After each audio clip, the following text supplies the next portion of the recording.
Nitrobenzene वगैरे chemical दिलं जातं, परंतु हे जे आहे याच्यामध्ये अशा काही कंटेंट्स आहे की फुलकळी ड्रॉपिंग थांबवतं आणि 2 ml पर लिटरनी याचा पण वापर आहे. 2 ml पर लिटर. हे स्टेज अशी आहे की तुम्ही फुलकळी शेटिंग होण्यासाठी सुद्धा वापरू शकतात, झाडाची ग्रोथ करण्यासाठी सुद्धा वापरू शकतात आणि संपूर्ण आपल्या औषधामध्ये मिक्स होतं 2 ml पर लिटरनी. ओके.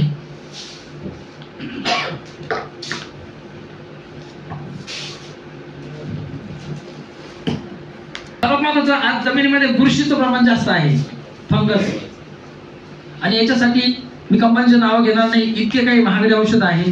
जमिनीमध्ये बुरशी कंट्रोल करायची असेल किंवा जमिनीमध्ये झाडं जर बस्ट होत असेल तर ते कंट्रोल करण्यासाठी व्हॅल्यूम प्राईम वगैरे आज फवारण्यासारखं नाहीये मित्रांनो. चांगला आहे, बेस्ट चांगला आहे प्रोडक्ट, परंतु 3 आणि 3.5 रुपये 1 एकराला खर्च सर्वसामान्य शेतकऱ्याला नाही परवडत आहे. याचे कारण आपण शोधले पाहिजे. म्हणून जमिनीमध्ये अशी काही बुरशी सोडली पाहिजे, जमिनीमध्ये बुरशी सोडली पाहिजे. मित्रांनो याच्यामध्ये ग्रो रायझा जे आहे 100 ग्रॅम पॅकेट आहे, याच्यामध्ये मायक्रो रायझा आहे. मायक्रो रायझा ही बुरशी अशी आहे, हिची ज्यावेळेस आपण 200 लिटर पाण्यामध्ये, हे प्रोडक्ट 200 लिटर पाण्यासाठी आहे आणि 1 ते 2 एकर क्षेत्र कव्हर करतं. हे ड्रिपद्वारे किंवा फ्लोच्या पाण्याने जमिनीत जर गेलं तर 100% जमिनीमध्ये अशी काही बुरशी तयार होती की ती हानिकारक फंगसला खाऊन टाकते. परंतु याला कमीत कमी ऍक्टिव्हेट होण्यासाठी 6 ते 7 दिवस लागतात, कारण याचा सुद्धा एक CFO काउंट आहे, याला सुद्धा एक काउंट दिलेला आहे. आणि मित्रांनो 100% झाड बस्ट होण्यापासून राहतं, म्हणजे झाड या ठिकाणी खराब होण्यापासून वाचतं. आणि बऱ्याचशा ठिकाणी असे काही टोमॅटोचे प्लॉट आहे, पावसामुळे बऱ्याचशा भागामध्ये, आज आमचे नितीन काळमाले सर नाशिक भागामध्ये इतके सुंदर रिझल्ट आलेले आहे. काही ज्या प्लॉटला हे प्रोडक्ट वापरलेलं आहे, साळवे सरांनी त्या ठिकाणी बऱ्याचशा व्हिजिट दिल्या होत्या, ज्या ठिकाणी हे प्रोडक्ट वापरलं तेच प्लॉट आज टिकलेले. मला म्हणायचं नाही की ग्रो विजनचं प्रोडक्ट दिलं म्हणून टिकले, परंतु त्यांनी मायक्रोरायझाच सोडला असता तर 100% बाकीचे प्रोडक्ट मार्केटमध्ये चांगल्या कंपनी आहे, रॅलिकोट आहे, चांगला आहे, ते त्याच टाईपचं आपण एक ग्रो रायझा म्हणून बनवलेलं आहे. 100 ग्रॅम इतकं टॉप रिझल्ट देऊन जातं. मायक्रोरायझा कंटेंट याच्यामध्ये आहे. वेगवेगळे प्रोडक्ट म्हणजे सॉइल ऍप्लिकेशन पण हार्वेस्टिंग पर्यंत बरेचसे प्रोडक्ट आपल्याला देण्याचा या ठिकाणी प्रयत्न केलेला आहे. फंजिसाइड सर्वात महत्त्वाचं बुरशीनाशक. आता बुरशीनाशक मार्केटमध्ये इतक्या कंपन्या आहे, टॉपच्या कंपन्या आहे, बायर सिजंटा, डुपॉन्ट, BASF वगैरे चांगल्या कंपन्या आहे, परंतु बुरशीनाशक घ्यायला सुद्धा परवडत नाही. आपलं ऑर्गॅनिक फंजिसाइड सर्वात महत्त्वाचं ग्रो पॉवर हे जे आहे, याच्यामध्ये कॅस्ट्रॉल डेरिव्हेटिव्ह, एरंडाचा एक्स्ट्रॅक्ट, त्याच्यानंतर कुरकुमिन जो हळदीमधला कंटेन्स आहे, आणि गार्लिक एक्स्ट्रॅक्ट, अजून काही कंटेन्स याच्यामध्ये आहे, ते थोडेसे हिडन मध्ये आहे. मित्रांनो 1 ग्रॅम पर लिटरनी हे ड्रिंचिंगला पण चालतं आणि फवारणीसाठी सुद्धा चालतं. याची फवारणी कुठल्याही आपल्या प्रोडक्ट मध्ये चालते, मार्केटमधल्या कीटकनाशकामध्ये पण चालते. 1 ग्रॅम पर लिटरने याची फवारणी जर केली 100% डावणीचा, भुरीचा, करप्याचा आणि मिलीड्यूचा अटॅक, पावडरी मिलीड्यू जो आहे त्याचा अटॅक कंट्रोल मध्ये येतो. आता हे अटॅक आहे तरी काय, वातावरणातलं जे बॅक्टेरियल फंगल इन्फ्लेक्शन आहे हे पानावर पडल्यानंतर बुरशीचा स्पोर तयार होतो आणि त्याच्यानंतर बुरशीचा स्पोर तयार झाल्यानंतर तिथून पुढे आपले अटॅक चालू होतात. डावणीचा अटॅक होतो, करप्याचा अटॅक वगैरे बरेचसे अटॅक वाढतात. परंतु ही प्रिव्हेंटिव्हला जर मारलं 100% ते अटॅक कंट्रोल मध्ये येतात आणि मधल्या स्टेजला मारलं तरी कंट्रोल मध्ये येतात. 1 ग्रॅम पर लिटरचं प्रमाण आहे, ड्रिंचिंगला पण चालतं आणि याच्यात पण चालतं. कीटकनाशकाच्या बाबतीत जर बघितलं, ग्रो फायटर हे 100% ऑर्गॅनिक कीटकनाशक आहे आपलं. याच्यामध्ये जवळजवळ 11-12 प्रकारचे ऑइल्स आपण याच्यामध्ये ऍड केलेले आहे. लवंग, दालचिनी, गार्लिक एक्स्ट्रॅक्ट असेल किंवा तुमच्याकडं आपल्याला लसूण वगैरेचे एक्स्ट्रॅक्ट आहे, ते सगळे एक्स्ट्रॅक्ट याच्यामध्ये ऍड केलेले. हे 1 ml पर लिटरनी ज्यावेळेस आपण फवारणी करतोय, आळीच्या शरीरात गेल्यानंतर आळीच्या नर्वस सिस्टमवर काम करते. आळीच्या नर्वस सिस्टमवर काम करते आणि नर्वस सिस्टमवर काम केल्यामुळे त्या आळीच्या खाण्याच्या प्रक्रिया ब्रेक होतात आणि ती आळी भुके वाचून मेली जाते. त्या आळीला सिप्टोसिस नावाचा रोग होतो. मित्रांनो भुके वाचून मरणे सर्वात महत्वाचं. इन्स्टंट आळी मरत नाही, कारण इन्स्टंट आळी मारण्यासाठी केमिकलच वापरावं लागतात. परंतु एक दुःखद घटना सांगतो मित्रांनो, ज्यावेळेस आपण केमिकल कीटकनाशक वापरतो त्यावेळेस त्याचा रेशिड्यू त्या पिकात राहतो. आता एक सिंपल उदाहरण देतो, कोबी आणि फ्लावर, कॅबेज आणि फ्लावर सर्वांना माहिती. ओके, 7 ते 70 दिवसाचं पीक आहे आणि हे ज्यावेळेस हार्वेस्टिंगला येतं म्हणजे काढणीसाठी 10 ते 12 दिवस बाकी आहे आणि एखाद्या शेतकऱ्याच्या त्या प्लॉटवरती आळीचं प्रमाण जर वाढलं 10-12 दिवसानंतर काढायला आलेली जी फ्लावर आहे आणि त्याला ॲमेबॅक्टिन सारखा एक ग्रुप केमिकल ग्रुप आहे आणि डायक्लोरो सारखा एक ग्रुप गॅस पॉइझनचा, तो जर एकत्र करून मारला तर 100% आळी कंट्रोल होती. बघा मी काय सांगतो, 100% आळी कंट्रोल होती. पण सर्वात महत्वाचं त्या एमॅमेक्टिनचा रेशिड्यू जो आहे तो 42 दिवस त्या पिकामध्ये राहतो. 42 दिवस तो रेशिड्यू निघत नाही. आणि मित्रांनो 12-13 दिवसानंतर तीच फ्लावर, तीच कोबी जर मार्केटमध्ये गेली ती आपल्या आहारामध्ये येते. ज्या व्यक्तीला कुठल्याही प्रकारचं व्यसन नाही त्या व्यक्तीला कॅन्सर होतो, बरेचसे आजार होतात. याचं एकमेव कारण फक्त त्याच्यामध्ये केमिकल रेशिओ राहिल्यामुळे आज तो अटॅक येतो किंवा ते आजार वाढतात. आणि भारतामधलं एक दुर्दैव असं आहे मित्रांनो, जवळजवळ 30 ते 35 ते 40% लोकांना आजार आहे, वेगवेगळ्या प्रकारचे आजार. तुम्ही गुगलला सर्च केलं तुम्हाला सर्व आजार भेटेल बघायला. अदर कंट्रीमध्ये इतके आजार नाहीये, म्हणजे जे की काही कंट्रीज अशा आहे की जिथं थंड, रशिया सारखा देश असेल, अमेरिका सारखा देश असेल, इकडं आजाराचं प्रमाण कमी आहे. आता रशियामध्ये जर बघितलं जवळजवळ 75-80 वर्षाचे मुलं तिथं ऍडमिट होतात, म्हणजे म्हातारे ऍडमिट होतात, सॉरी.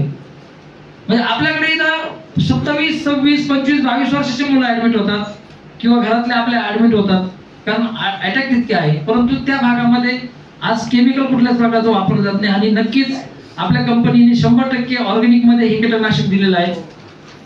ग्रो 3-in-1 नावाचं हे जे आहे, हे 3 गोष्टी चालतात. 3-in-1 हे हे पांढऱ्या माशीसाठी सुद्धा चालतं, लाल कोळीसाठी सुद्धा चालतं आणि माव्यासाठी सुद्धा चालतं. याच्यामध्ये सगळ्यांना माहिती असणार आहे, बरेचसे जे ऍग्रिकल्चर मधले लोक आहे, पांढऱ्या माशीसाठी काय चालतं कोणी सांगू शकेल मला? कुठला कंटेंट चालतो पांढऱ्या माशीसाठी? काय वापरलं जातं? जे कंटेंट सांगा, कंपनी नाव नका घेऊ. ॲशोडामाप्राइड, यस, ॲशोडामाप्राइड वापरलं जातं. माव्यासाठी आपण काय वापरतो? हापला वगैरे जे काही नाव आहे ठीक आहे, चांगलं आहे. क्लोरोपायरिफॉस सायपरमिथिन कंटेंट वापरलं जातो. लाल कोळीसाठी काय वापरला जातो? बरोबर, सरांनी सांगितलं ओमाइट, ऑपेरॉन वगैरे. चांगले आहे, रिझल्ट चांगले, 100% मी बोलत नाही, रिझल्ट 100% मल्टीनॅशनल कंपनी चांगला आहे. मला एक सांगा, पांढऱ्या माशीच्या औषधाने लाल कोळी जातो का? माव्याच्या औषधाने लाल कोळी कंट्रोल होतो का? मग मल्टीनॅशनल कंपनी का फॉर्म्युलेशन असू शकतं का नसू शकतं? कंपनी बनवत नाही मित्रांनो, बिझनेस स्ट्रॅटेजी. कंपनी काही बनवणार नाही अशा औषध. याचं कारण असं आहे की तुम्हाला पांढऱ्या माशीला वेगळं घ्यावं लागेल, लाल कोळीला वेगळं घ्यावं लागेल, माव्यासाठी वेगळं घ्यावं लागेल. आता तर असे काही अटॅक आहे, इतके काय पाकोळी वगैरे त्यासाठी वेगळंच घ्यावं लागेल. हे जे आहे तिन्हीसाठी चालतं. ज्यांनी वापर केला त्यांना 100% माहिती. ग्रो 3-in-1 पांढऱ्या माशीला कंट्रोल करतो, लाल कोळीला कंट्रोल करतो, माव्याला कंट्रोल करतो. 100च्या पुढे माव्याचे प्रकार आहे. आपण त्याचे शिक्षण वगैरे होतो. आपला जो डिस्ट्रीब्युटर आहे याला 100% असं नॉलेज दिलं जातं की मार्केटमध्ये कन्सल्टिंग करताना जेही अनुभव त्याला येतात, त्याला डीप मधलं नॉलेज पाहिजे अशा पद्धतीचं आपण या ठिकाणी ट्रेन करत असतो. आणि बरेचसे लोक आज ट्रेन झालेले की ते मार्केटमध्ये गेल्यानंतर 100% कन्सल्टिंग करू शकतात आणि कुठले प्रोडक्ट सजेस्ट करू शकतात, मार्केटमधले आणि आपले कॉम्बिनेशन देऊ शकतात. बरेचसे लोक याच्यामधले आहे की कॉम्बिनेशनवरती काम करतात आणि 100% शेतकऱ्याची शेती वाचवायची आहे. फक्त आपलंच नाही, पण कधी मार्केटमधलं एखादं लागलं तरी आपण जे रिकमेंड केलं पाहिजे तितकी हिंमत आपल्यात पाहिजे.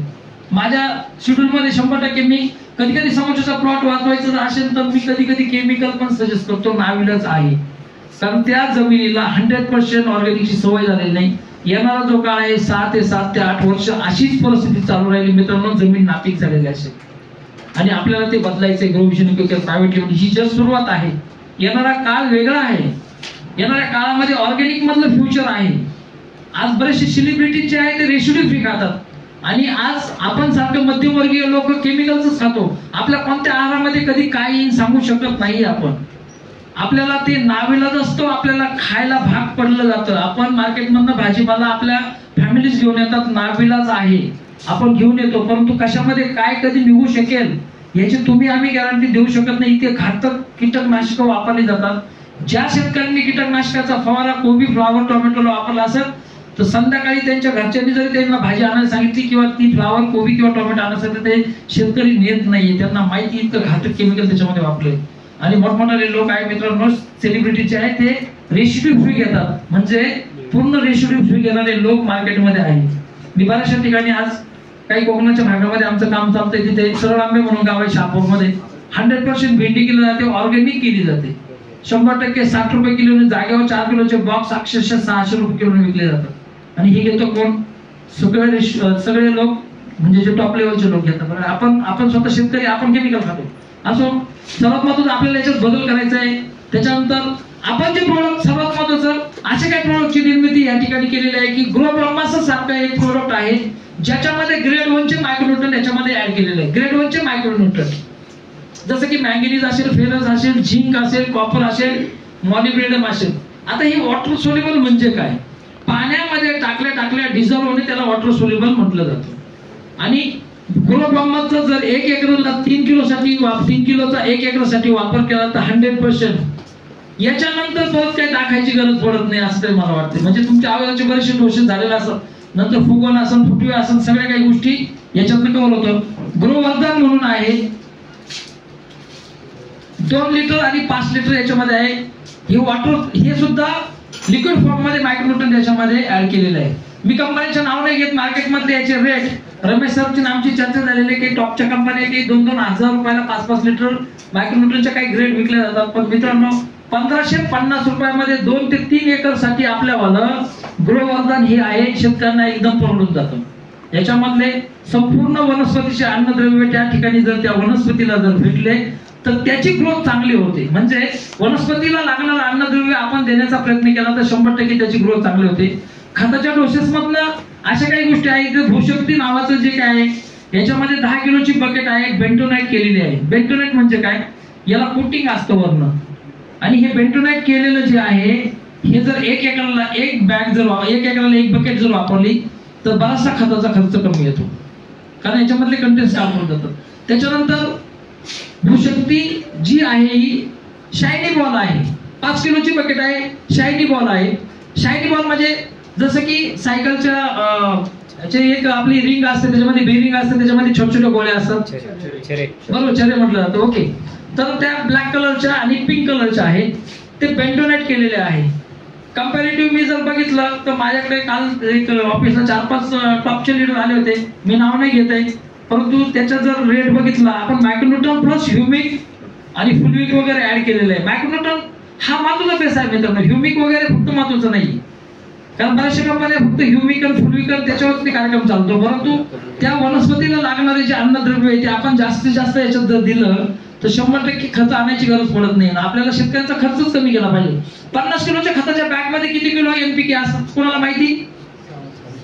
सांगितलं, सर्वांना माहिती असेल. परंतु मित्रांनो 50 किलोच्या खताच्या बॅग मध्ये 98% दुकानदारांना माहित नाही. 4 ते 5% हुशार दुकानदार आहे, त्यांचं नॉलेज त्या लेवलचं आहे. नाशिक जिल्ह्यातल्या बऱ्याचशा दुकानदारांना माहिती, इकडे सांगली साताऱ्याचं माहिती असेल, संभाजीनगरच्या काय भागात आहे. 7.5 किलो फक्त एन आणि पी आणि के आहे. पूर्वीच्या काळी 2002 पर्यंत ड्रीप नव्हतं. पूर्वीच्या काळी खत हे फुकून टाकायला लागायचे आणि त्यावेळेस त्या कंपनीने सिस्टम बनवली होती की मातीच्या प्लांट मध्ये गोळ्या होतात, त्याला लिक्विड एनपीकेचं कोटिंग असतं वरून. म्हणजे जे एनपीकेचे जे काही लिक्विड आहे त्याचं वरून कोटिंग असतं, म्हणजे भिजवलेलं असतं, म्हणजे ते सुकवलेलं असतं आणि मग नंतर ती बॅग भरली जाते, नंतर ते फुकून टाकतो. आपण कांद्यांना खत टाकतो, फुकून टाकतो. आजही लोकांची मानसिकता चेंज झालेली आहे. त्याच्यानंतर वॉटर सोल्युबल आलं, कारण जैन ही जी कंपनी आहे त्यांनी ड्रीप आणलं मार्केटमध्ये. 2002च्या नंतर ड्रीप आलं, हळूहळू मग ड्रीप वाढत गेलं 2010, 11, 12ला. मग आता वॉटर सोल्युबल लोक सोडतायत जमिनीमध्ये, परंतु लोकांची मानसिकता आजही 50 किलोच्या खताच्या बॅग होते.